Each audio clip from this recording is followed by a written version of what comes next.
성도 여러분 안녕하세요. 매일 하나님 만나 말씀에 만나 공급받는 매일 만나 시간입니다. 하나님의 은혜가 오늘 하루 여러분의 심령과 가정에 가득하기를 축복합니다. 오늘 본문은 이사야 19장 16절에서 25절로 애굽의 회복에 대한 예언입니다. 본문은 세 부분으로 나눌 수 있는데요. 16절에서 17절 유다를 두려워할 애굽, 18절에서 22절 여호와를 섬기게 될 애굽, 23절에서 25절 제2의 이스라엘이 될 애굽입니다. 애굽은 강대국이었습니다. 그런 애굽이 16절 말씀에 부녀와 같이 두려워 떨게 되는데 그 이유는 하나님께서 그들을 흔드셨기 때문입니다. 애굽은 다른 나라들에게 늘 두려움의 대상이었습니다. 그런 애굽이 17절 말씀처럼 유다를 두려워하게 됩니다. 그 이유는 하나님께서 애굽에 대해 정하신 계획을 들었기 때문입니다. 이사야 같은 유다의 선지자들이 전해준 하나님의 말씀을 듣고 그 말씀대로 그대로 이루어지는 것을 보며 두려워하게 될 것입니다. 이런 일이 가능할까 싶지만 애굽은 이전에 이와 똑같은 두려움을 겪은 적이 있었습니다. 출애굽 때입니다. 하나님께서 모세를 통해 10가지 재앙을 하나하나 경고하셨고 그대로 이루어지는 것을 본 애굽은 하나님을 두려워했고 하나님이 함께 하시는 이스라엘 민족도 두려워했습니다. 옛날에는 심판의 하나님을 두려워했지만 그날에는 하나님을 두려워하며 하나님께 구원받기 위해 나오게 됩니다. 18절부터 애굽의 구원을 말씀해 주시는데요. 그날에 애굽 땅에서 가나안 방언을 말합니다. 가나안 방언은 유다 사람들이 쓰는 히브리어입니다. 요즘 세계 여러 나라 사람들이 한국 문화를 알기 위해 한국어를 배우듯 애굽 사람들이 히브리어를 배우는데 그 히브리어로 성경을 읽고 하나님을 예배하기 위함입니다. 그리고 여호와를 가리켜 맹세하는 5 성읍이 있을 것인데 그중 하나를 멸망의 성읍이라 부를 것입니다.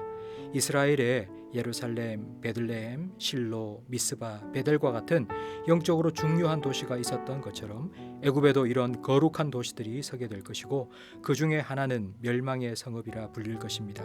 우상 숭배의 중심지였던 멸망의 성읍도 하나님을 섬기는 신앙의 중심 도시가 될 것입니다. 19절에 애굽 땅 중앙에 여호와를 위한 제단을 쌓게 되고 그 주변에는 기둥을 세울 것인데 이것은 애굽에도 성전이 세워질 것을 의미합니다. 100여 년 전 이 땅에 복음이 들어온 후 평양이 동양의 예루살렘이라 불렸고 이 대구가 제2의 예루살렘이라 불렸던 것과 같은 영적 회복과 부흥이 일어날 것입니다. 이런 기적과 같은 일이 어떻게 해서 일어나게 되는지 20절에 말씀해 주십니다. 풍전등화와 같은 나라 위기 속에 애굽이 하나님께 부르짖을 때 하나님께서 구원자와 보호자를 보내 애굽을 건지실 것입니다. 이 구원 사건을 통해 하나님께서는 자신을 애굽에 알리실 것입니다. 애굽은 하나님을 확실히 알게 되고 하나님을 경배합니다. 제물만 드리며 경배하는 것이 아니라 서원하고 순종하는 삶으로 예배하며 하나님을 섬깁니다. 하나님께서는 이렇게 하나님을 예배하는 애굽을 제2의 이스라엘로 여겨 22절 말씀처럼 그들의 기도에 응답하시고 그들을 고쳐주시고 회복시켜 주실 것이라고 약속하십니다.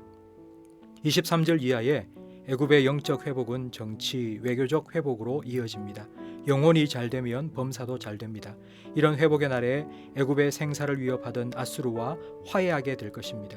23절 말씀에 애굽 사람과 아수르 사람이 서로 왕래하며 함께 하나님을 예배할 것입니다.